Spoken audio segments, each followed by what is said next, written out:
Thanks to the support as a channel member, Okram. Well, I've got a level with you, Mrs Wearmouth. This whole not letting me do transfers initially is proving to be a bit of a problem. We're in a bit of a pickle here. The way I see it, we've got 4 very good players, 3 pretty decent players. No, I stopped talking deliberately. That's it. We have 7 players who are good enough to play for us.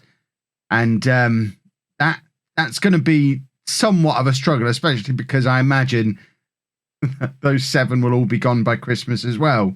It would have been nice to be able to have their replacements ready to go. Yes, I am going to have to rely on the youth setup then, aren't I?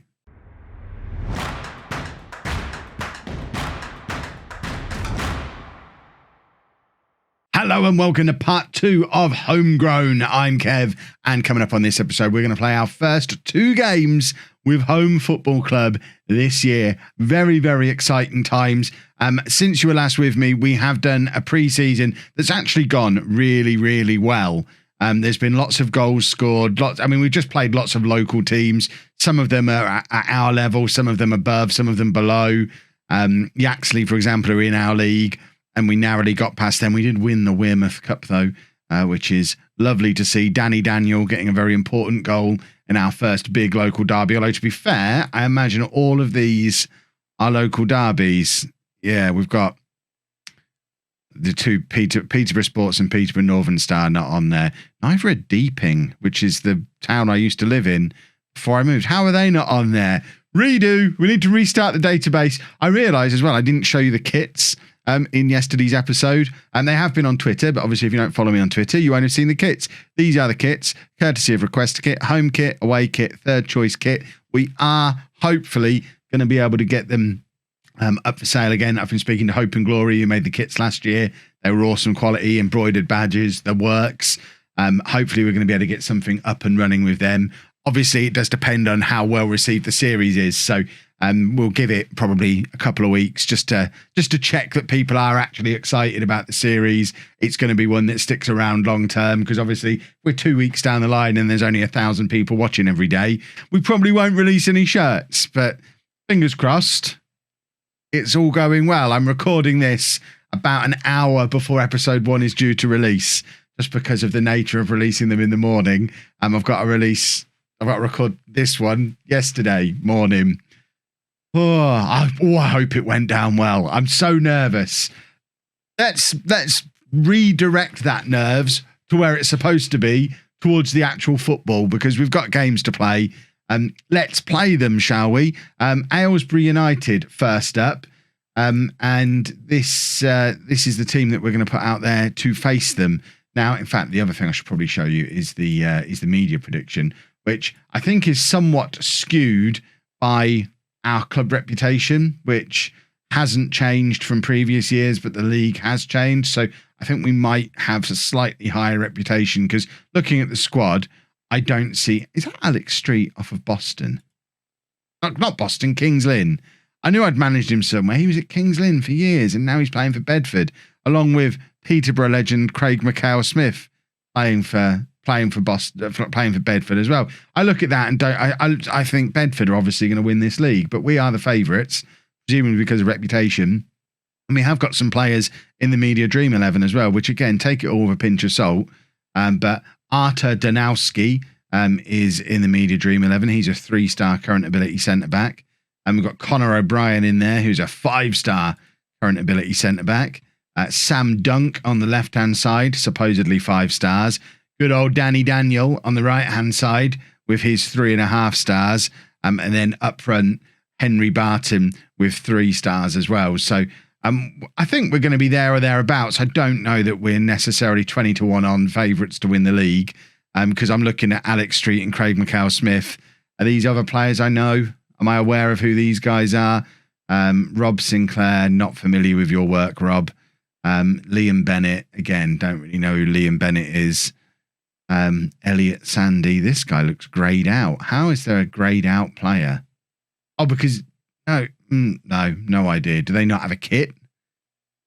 To Bedworth play in football pitch colours? How odd. But yeah, based on that, Aylesbury are down in 12th. I guess we should be looking for a win. I have no idea. We're going to play it all very much by ear. And as you can see, we're going with a 4-4-2 as well, an attacking 4-4-2. But looking at the squad that we've got, we just don't have the strength in depth in other areas to really do anything different. If we have a look at our, there's a fancy squad depth screen that I never use, isn't there? Which one is it? How do you find is it this one? No. One moment. There you go. We got there in the end. I needed to cut because I didn't want you to have to see me pressing all of the buttons. But yeah, if we look at position overview and to see how many players we've got in each position, in goal, we have one player who's any good. Left back, we have one youth player who we've promoted to the first team squad. We're all right for centre back, so maybe a 3 at the back and lose a midfielder because we've only got 2 central midfielders and they both, or one of them wants to play as an attacking midfielder. We've got a couple of wide players, not much in the way of fullbacks. I wonder if we should be doing a 3 at the back and like a 5-man midfield using the wide players. It's an option. It's not something that we're going to do today. Certainly our strengths are in the wide areas and also with the attacking midfielder, Kalala, who's having to play deep where he's only competent, but both of these guys want to play as attacking midfielders. So, I mean, really, this entire midfield want to be at Pier. And now they're all much happier with their role. The only problem is it leaves a little bit of a gap behind them. So my theory is they should be able to cope with playing a little bit further back. I've got to get them back into the positions I had them in now. And I think I had him as a ball winner and him as a box-to-box. I'm sure there was some logic that past Kev applied to it. I don't know what that logic was. So let's meet the team. In goal, we have Harrison McCarthy, 16 years old. 1-star current ability. At left back, we have Tom Batchelor ex Pitetta, 16 years old. 1.5 stars ability. Then it gets a little bit better for a minute. Arta Danowski and Connor O'Brien you've already met because they're the two that are in the Media Dream 11. And then at right back, we have Christoph Liss, one of what presumably is the Liss brothers. Because Christoph Liss at right back, and then we've also got Patrick Liss, who's a 28-year-old American up front. So they're probably not brothers because he's got Polish as a second nationality. He was born in the USA. Looks like that could be a Twitch series later in the year. Whereas Christoph, born in Poland. I mean, they might be brothers. I guess the family could have moved. But we've got the Lisses. One at right back, and then on the left hand side we know about Dunk. He's good. In centre mid though, this is where we know we've got problems. We've got Marius Angel, who's Romanian. Why have we got such a mix of nationalities? These are all the generated players. It's very odd. I mean, some of these boys, he has got English as another nationality. I was going to say, once work permits come in, we're ruined. But luckily, it seems that most of them have English as a second nationality. He hasn't. I mean, are we going to be able to keep the Liss brothers when the time comes? Because presumably they're not playing a lot of football for Poland. It's going to be interesting. Kalala as well, as he's Swedish with Congolese. We're going to lose half of these players when work permits become a thing, I think. We've got like 3 or 4 years to get there, but that's something to bear in mind. On the right-hand side, we know it's Danny Daniel.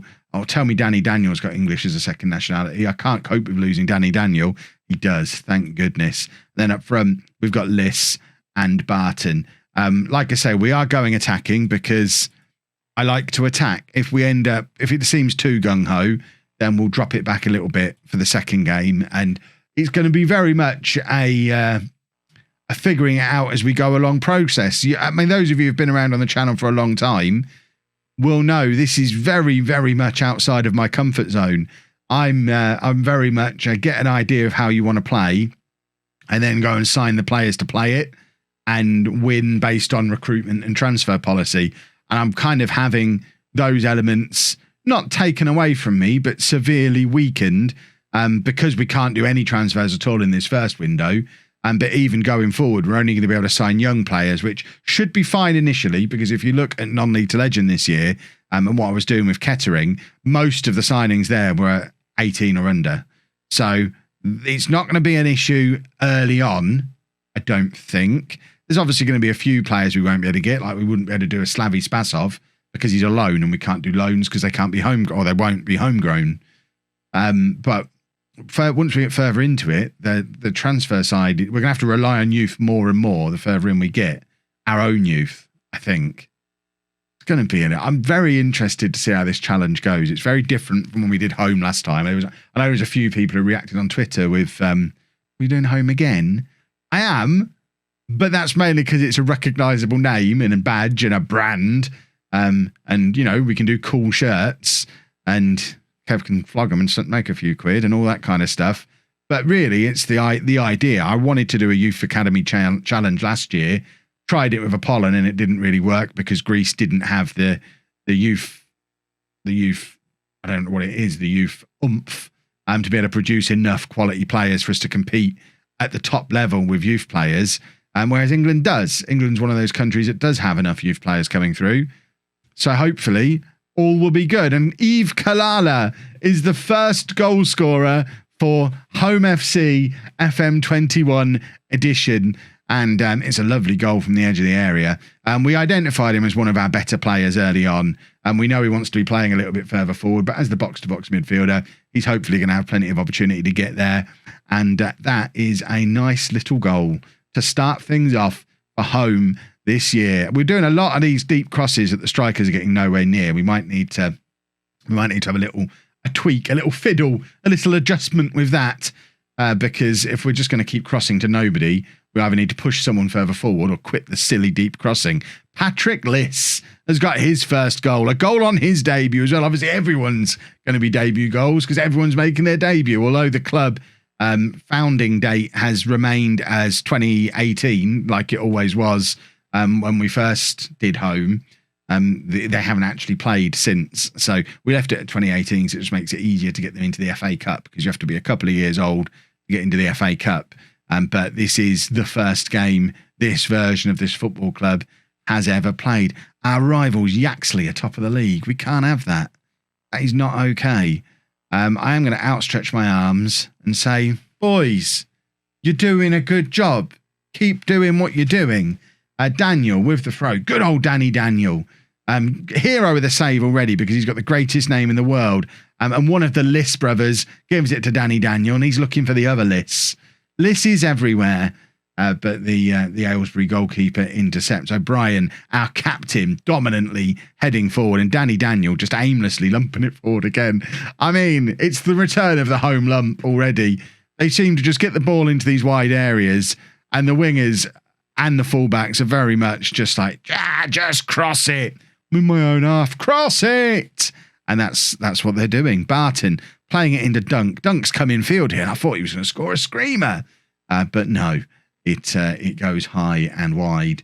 And, I mean, it would have been some goal, that's for sure, but it would have gone against the policy that we have of the wide players just crossing. I imagine that's what he's trying to do there. That was an attempt at a cross that went wrong and almost went into the top corner. Yaxley, still top of the league, is not okay.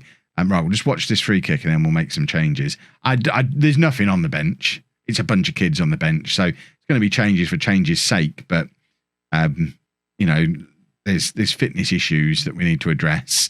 Kalala's just got his second goal of the game, our third, and this has been a nice little performance for our first day of the season. Remember, bear in mind, as soon as first window transfers, as soon as that ends. Some of these better players, I mean, what's happened there? Some of these better players will probably leave because there are the four that are good, and Kalala's definitely one of them, are very much wanted by bigger clubs. So, I mean, he's going to be off playing in the Football League. It's odd the way it generates players for you. I imagine any team that's had players generated, which is going to be a lot of teams at this level, will probably have 3 or 4 players that are too good for them who would ordinarily move on, but in actual fact will move on probably at Christmas when the Football League clubs come a-sniffing. So this is our bench. We've got two left wingers because all we've got is left wingers. We may as well change a winger. Let's keep the wingers rotating. Let's take off Danny. Let's have a new winger on each side. Van der Laan. Have you got a right foot? Left only. Who's the other fella? Has he got a right foot? McCarran. You're left. Right. Hold on then. We swap you two over. Because he's left only, you're left. That means you can use your right foot a little bit. We don't have a right back to replace Christoph Liss with. So can any of these play any? I mean, he can do a little bit of left back. I mean, he's got good stubble for 16 years old, hasn't he? He's a good-looking boy. And then Kenny Frew can also not play right back. Can anyone do right back? Aha! Arta. Oh, you don't know what you've let yourself in for there. You're playing right back. You get over there, and then we're going to bring on Harrison Davis. So Arta Danowski, who is at best a makeshift right back. I expect him to play there a lot as the season goes on. We have a free kick. It's with Kalala, who finds Davis. Davis, I guess, is he the defender I just brought on? I've got to learn their names. He looks sad because I've forgotten his name. I'm sorry. What's your first name, Davis? Dave Davis, probably, based on Danny Daniel. Harrison Davis. Harrison, I'm sorry for forgetting your name, but and now our captain's got sent off. Oh, I mean, this first game's had everything, hasn't it? We've scored goals, we've got players playing out of position, and now we've had our captain sent off for just being a thug. Danowski can go back there. I don't know what to do. He's an attacking midfielder. We were already playing out of position, but he can go to right back. And we'll just do Kalala can be the midfield on his own. To be fair, he looks like he's probably good enough to be the midfield on his own. He's looked a step above everyone else on the pitch today, so he probably can cover that entire area and just have a lovely time doing it. But it is Aylesbury with the free kick, playing it forward. Davis heads to Van der Laan, and Van der Laan is, he's done all right there. He's kept hold of the ball. He didn't just lump it forward. Gave it to Bachelor Expeteta, and he righted the wrongs from Van der Laan and lumped it forward himself. Beautiful stuff. Angle, is it Angel or Angle? I guess it is Angel. Angel. I don't know. I don't know their names. Why have we got so many exotic names? We're an English Tier 8 team. They should all be called Smith. Right. Oh dear. It does. Oh. Well. Keeper's good, isn't he? We're winning. That's the main thing. It definitely, I've got a flavour that it's not necessarily going to be plain sailing all the way through, though. But I will give them a pat on the head. They've done well there for a first game. We have got to do the next one without O'Brien. Kalala, though, very much the bright point. And now we're going to be playing Corby, who, how good are Corby, supposedly? Little bit better than Aylesbury. So that's actually a relatively local derby, Holme and Corby. Probably only about 20 miles between the two teams, so should be fun. So the Corby game then, just the one change with Davis coming in for O'Brien, who is suspended. As you can see, we're already getting quite thin in the old squad. We've already uploaded. We've already upgraded. No, promoted. I knew there was a word. We've already promoted like half a dozen under 18s and under 23s to this first team squad to fill it out. We might have to go and grab a few more if we start to pick up any injuries and suspensions. 7 subs at this level seems very generous.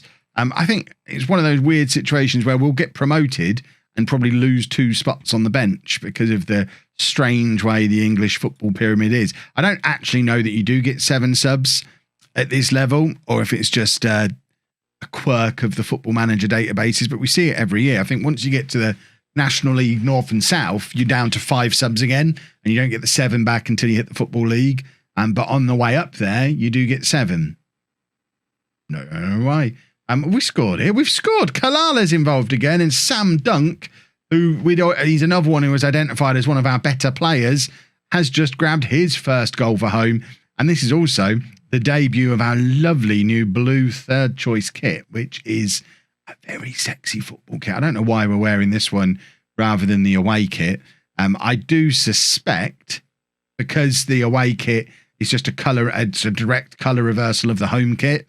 Again, in real life, we'd probably wear it quite a lot, but in game, because it's effectively the 2 colours just reversed, I suspect if the game thinks there's a colour clash for the home kit, it'll probably think there's one for the away kit as well.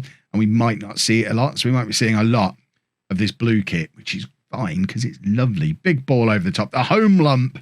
Barton is in, and his shot is into the hands of the Corby goalkeeper, who looks like he's wearing a shirt very similar to our away kits. That might be why we weren't wearing that. A clearance off the line from Bachelor Expiteta. Lovely piece of defending from him. Keeps it at 1-0. Although Corby have come away with the ball. Corby are a team that I used to manage a lot in Football Manager. They've obviously had a fall from grace in recent years. I think I mentioned it in one of the early episodes of Non-League to Legend this year, that back in my pre-YouTube days, because I've always done the thing where I've tried to manage a team near my house, and the two nearest Conference North teams near my house used to rotate back and forth between Kettering and Corby. And then there was a long time, like the last 5 or 6 years, where neither of them were at that level. Kalala's good, isn't he?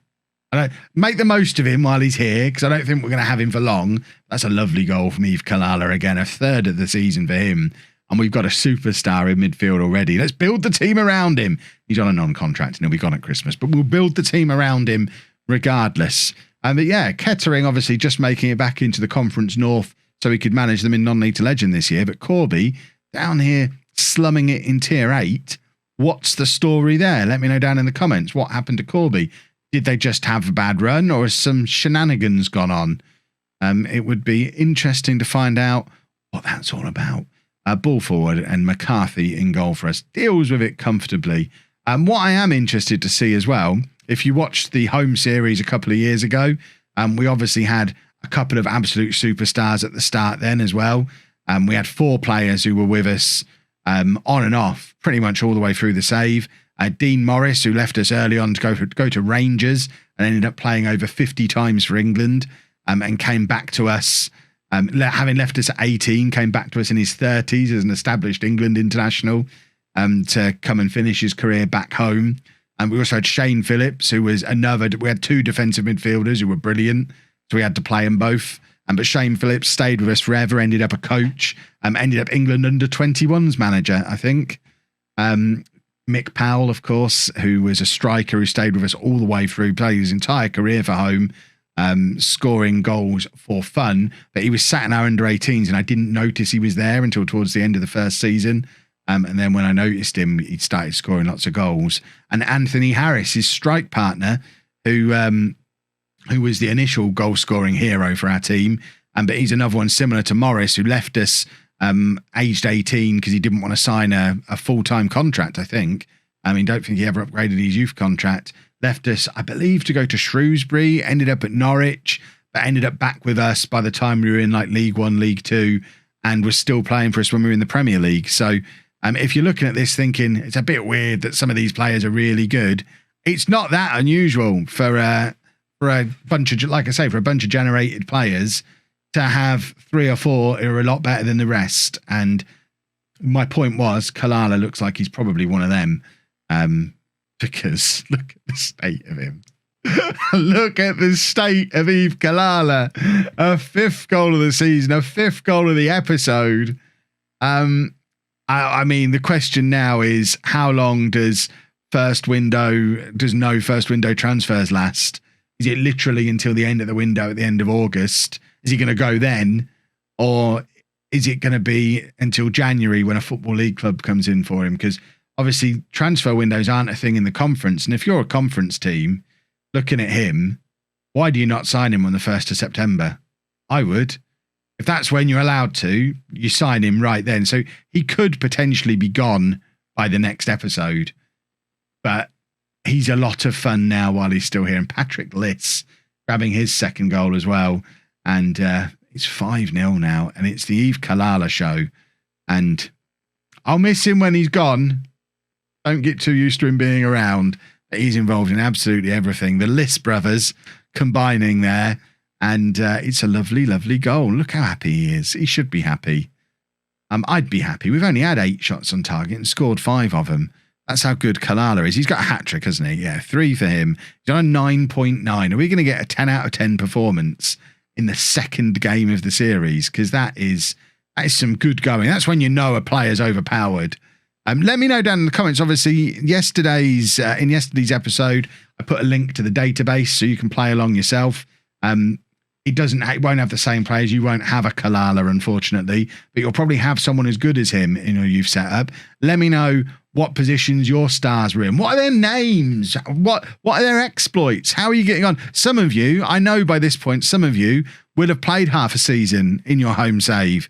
Who are your heroes? When did your players start to leave?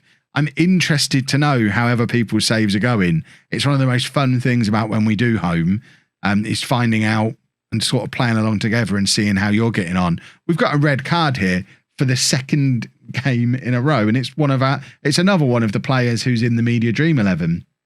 Our best players are all thugs, it seems. Right, this time we're going to take off one of the strikers. I think I'm going to take off... I guess we have to take off Barton, and we'll stick him back onto that left wing. We've got no shortage of left wingers. And McCarran can come on and play there, and Liss can just play up on his own, be a target man. I mean, it's not how I want to do things, but if you've got one striker and you're playing with wingers, for goodness sake, make the one striker a target man and just aim for his head. We're 5-0 up. Let's just aim for his head and not concede goals. That's got to be the plan. I think we'll drop down to a balanced mentality as well, just to make sure that is the plan that we follow. And we don't have any central midfielders. Van der Laan, you're going to play in the middle. Ball-winning midfielder, easy. Go do that. And then we don't have any left-backs either. So let's bring on Ashley White, who I don't think we've met yet. He's 23, but rubbish. He's like the opposite of Kalala, a rubbish 23-year-old. But he can come on and play a few matches. He's a player who, if we'd have been able to sign players, White never gets anywhere near this team. He's probably already been released by now. But in this world, he'll probably play 20 games for us this year, because you're already seeing players having to play in makeshift positions. You're going to get that a lot. And White will probably end up as a flying winger for us. Kalala's up to a 10. We've got a 10 out of 10 player. It's a thing of beauty. We could conceivably never see another one of them in the save. Yves Kalala, what a man. How long have we got until the transfer? He's potentially got, most of these are friendlies actually. 3 more games before someone comes and takes him would be my guess, because I just don't see. The only thing that might keep him here until Christmas is when you look, there've been even bigger clubs added to this list now. Portsmouth are involved. These are all Football League clubs. So it might be that he's decided he's good enough for the Football League, so will stay with us until Christmas and then go to one of them in January, rather than leaving in September to go to a club that he feels are beneath him. We cross our fingers and we hope that's what's happened, and wonder how many goals he might score before that point. He's 27 years old. This is why I love doing these Create A Club saves. At 27 years old, he's going to burst into Portsmouth's team and be a star. Brilliant. If you've enjoyed that, please make sure you leave a nice big thumbs up on there for me. Subscribe to the channel for daily Football Manager videos. And thank you very much for watching.